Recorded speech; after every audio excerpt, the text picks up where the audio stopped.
sebelumnya, Bapak-Bapak sekalian, saya akan sampaikan sebuah grafis berikut ini. Grafis ini berisikan tentang modus korupsi pegawai pajak. Di antaranya adalah, yang pertama misalnya, pemirsa, atasan menerbitkan nota dinas penghapusan pajak atau mengubah kesimpulan pajak. Yang kedua, pemerasan dengan memanfaatkan ketidaktahuan wajib pajak. Ada juga bekerja sama dengan konsultan pajak untuk memanipulasi beban pajak. Yang keempat, negosiasi di tingkat pemeriksaan pajak oleh tim pemeriksaan pajak. Kemudian yang kelima, ada modus yaitu penyidik pajak menakut-nakuti wajib pajak ketika melakukan pembetulan SPT. Dan yang keenam adalah penghilangan berkas surat permohonan keberatan wajib pajak. Baik, ini kalau kita kaitkan dengan kasus BCA, mungkin nomor 6 ini lebih cocok. Saya ke Pak Fuad Bawazir dulu. Pak Fuad, terkait dengan kasus ini, dan tadi kita sudah diskusikan mengenai kewenangan yang ada pada tangan Direktur Jenderal. Apakah Menteri Keuangan harus dilapori soal ini atau mengetahui? Bagaimana posisinya, Pak? Ya. Ini tidak perlu sampai ke Menteri Keuangan kalau menurut peraturan dalam hal bicara masalah keberatan dan keputusan untuk keberatan ini. Tetapi masuk akal sekali bagi saya dalam kejadian-kejadian yang sangat spesifik, karena waktu itu ini kan wajib pajak 98 kena krismon, terus ini pajak menyangkut tahun 99. Ya, masih suasananya masih suasana hiruk pikuk dengan obligasi rekap, BLBI dan sebagainya. Jadi logika saya ya atau feeling saya mengatakan mestinya Dirjen Pajak ini akan atau sudah berkonsultasi dengan Menteri Keuangan. Logika saya gini karena spesifik. Jadi kalau dalam hal seperti ini biasanya dikonsultasikan atau dibicarakan kepada Menteri Keuangan. Kalau normal-normal tidak perlu.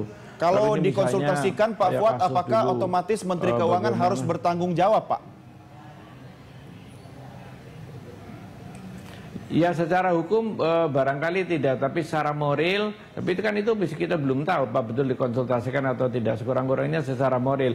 Kecuali kalau Menteri Keuangan itu mengeluarkan disposisi yang mengarahkan ke sana kemari mengenai ini, saya rasa itu bisa menjadi alat bukti ataupun keterlibatan secara aktif ya, positif aktif di dalam mempengaruhi kebijakan itu.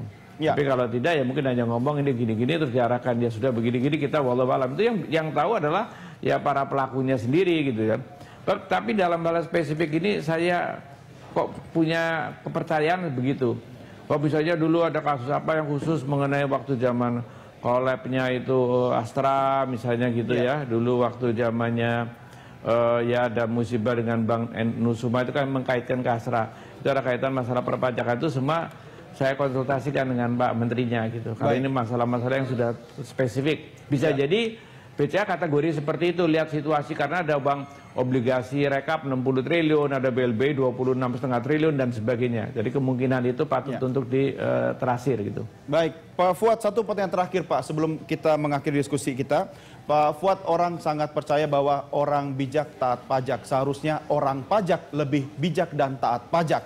Hal ini sangat melukai hati masyarakat walaupun nanti hasil akhir pengadilan yang membuktikan.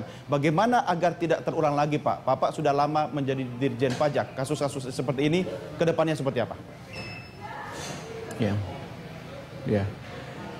Saya sangat berkeyakinan dan justru dulu juga saya coba maksimalkan, saya laksanakan dan kebijakan-kebijakan yang saya sebut dengan kebijakan pengenaan pajak final yang sampai sekarang sebagian masih berlaku, kebijakan-kebijakan yang dulu saya tinggalkan. Tapi saya sebetulnya merasa ini perlu dikembangkan lagi karena memang masyarakat ini lebih praktis seperti ini, bikin final itu supaya ada kepastian hukum, tidak ada komunikasi, tidak ada tanya jawab, tidak ada interaksi antara wajib pajak dengan petugas pajak karena sudah built-in dalam sistem, sudah otomatis. Itu jadi orang pajaknya juga tidurnya agak lebih santai, lebih nyenyak, itu mesin penerimaan uang jalan sendiri. Itu yang harus diperbanyak. Kalau masih pakai yang seperti tadi itu kan pemeriksaan, kemudian pertemuan segala macam, itu paling rawan karena jauh. Siapa yang tahu kalau misalnya ada data yang temukan, oke kita hapuskan, kita singkirkan rame-rame, siapa yang bisa tahu? Pak Fuad. Kan seperti itu.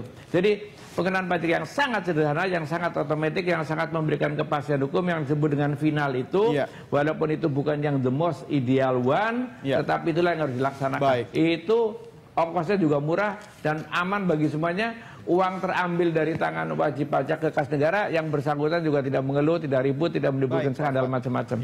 Baik, Pak Fuad, terima kasih sudah bergabung bersama kami. Kita akan ketemu lagi di kesempatan berikutnya. Pak Fuad, terima kasih. Dan pemirsa, saya akan lanjutkan kesempatan dialog bersama Pak Sasmito di segmen berikutnya. Tetap bersama kami.